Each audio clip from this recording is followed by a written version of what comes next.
Jelajahi cara baru mendapatkan informasi. Download Metro TV Extend sekarang.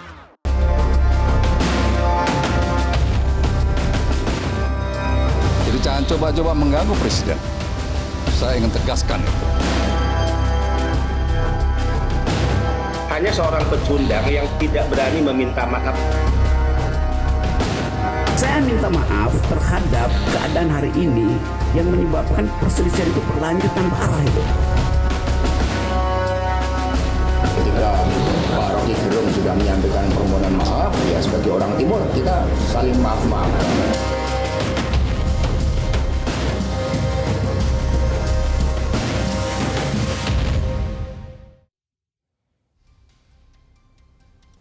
Rocky Gerung sudah meminta maaf atas kegaduhan yang terjadi sebagai buntut kritikannya terhadap Presiden Joko Widodo, tetapi pro kontra tetap terjadi di masyarakat. Polisi pun juga mulai menggelar penyelidikan terhadap laporan-laporan yang dilayangkan relawan Presiden Joko Widodo. Apakah Rocky Gerung terancam dikurung? Kami akan diskusikan bersama Sekjen Barajepe, Relly Reagan, dan mantan juru bicara Presiden Gus Dur, Adi Masardi. Selamat malam, Mas Relly, Pak Adi. Selamat malam. Malam, Mas.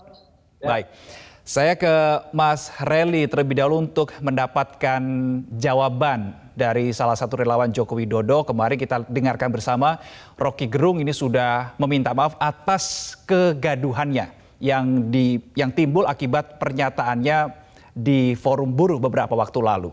Nah, ini apakah dengan adanya permintaan maaf dari Rocky Gerung, Barajepe akan tetap meneruskan laporannya atau mencabutnya sebagai wujud memaafkan? Jadi begini ya, pernyataan Rocky Gerung ini kan berulang-ulang. Bukan baru kali pertamanya saudara Rocky Gerung mengeluarkan statement, umpatan-umpatan kepada pemerintah khususnya Pak Jokowi. Dan bukan pada periode akhir Pak Jokowi saja. Sebelum-sebelumnya saudara Rocky Gerung di setiap acara momentum selalu menyerang pemerintah ataupun Pak Jokowi. Saya rasa Rocky Gerung itu pernyataan permintaan maafnya sudah kita kasih kesempatan ya. Saya sendiri tanggal 31 malam sudah meminta saudara Rocky Gerung dalam waktu 1 kali 24 jam untuk mencabut statementnya. Tapi saudara Rocky Gerung justru beberapa memberi materi di kuliah umum. Bahkan dia terus mengulang-ulang pernyataannya itu seakan-akan dia tidak bersalah. Apa yang disampaikan saudara Rocky Gerung, saya rasa laporan kami tanggal 31 itu sudah jelas. Tanggal 31 saya keluarkan statement di Bareskrim, malam pukul 10 lewat, itu Bareskrim menolak laporan kita, tapi laporan kita masuk ke dalam Dumas. Ya, kemarin kita juga diperiksa lagi, ya kita ada pengacara kita dari Barajepe dan kawan-kawan, ada Bang Beni juga, ada beberapa relawan yang tergabung dalam kita sekitar 40 relawan. Saya rasa kita nggak ada gigi mundur ya. Untuk saudara Rocky Gerung ini pembelajaran bagi semua pihak. Siapapun presidennya, siapapun ke depannya, siapapun mantan-mantan negara ini tidak boleh kita mengeluarkan umpatan-umpatan kata-kata seperti itu. Oke, berarti laporan tetap lanjut ya, Mas Relly? Sendiri, cobalah kita sama-sama menyadari. Ya, Mas Relly, berarti artinya laporan Barajepe tetap running terus ya di polisi, nggak akan dicabut ya?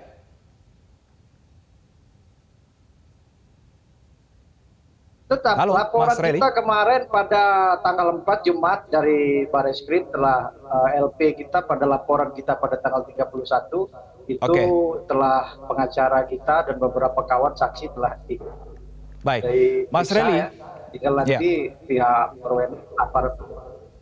Oke, Mas Relly, peluang Rocky Gerung untuk menjadi tersangka kemudian untuk selanjutnya kemudian ini dibui ini memang ada celah terbuka begitu ya menurut akademisi hukum pidana. Tetapi bukan karena penghinaan, melainkan karena pemberitahuan bohong, menerbitkan keonaran sesuai pasal 14 Undang-Undang Nomor 1 Tahun 1946. Tanggapan Anda seperti apa? Ya itu kan nanti tugas penegak hukum lah ya. Nanti penegak hukum kita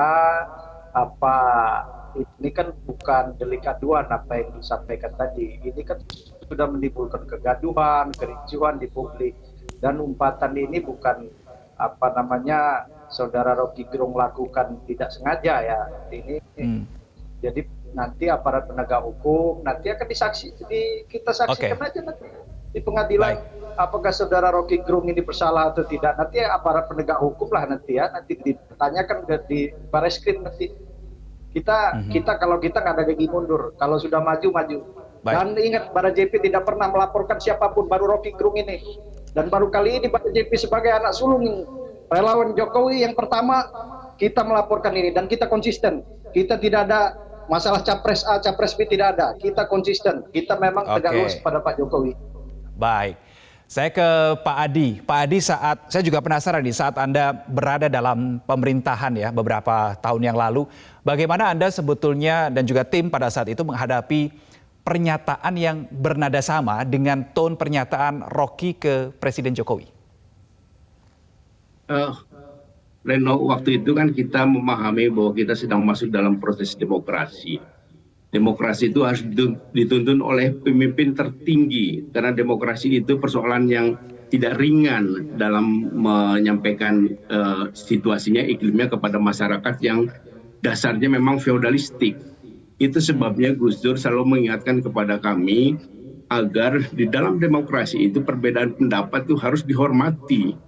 Oleh sebab itu ketika di DPR bikin pansus atau para pengkritik itu, kami itu dilarang melawan against apa yang mereka lakukan.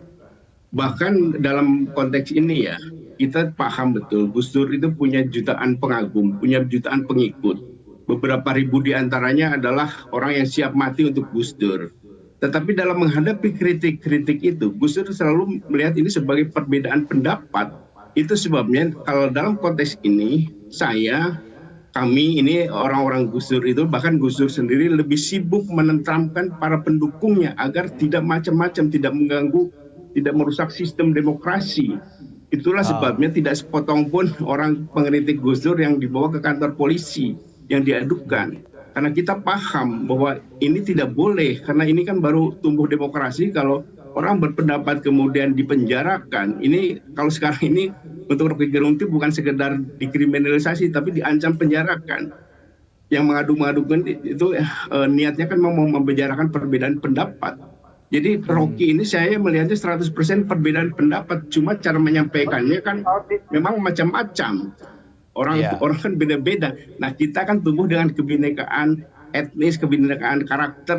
Kalau ada yang seperti itu ya kita hormati lah. Jadi jangan kita ingin kebinekaan, tapi kepada perbedaan kita anti. Nah itu sebabnya kami itu dulu, ya mungkin Metro sendiri kan mengalami dulu ketika mengkritik kita kan tidak pernah ada sesuatu dari nggak pernah ada pemiskinan, nggak pernah ada pencegahan iklan dan lainnya kepada Metro.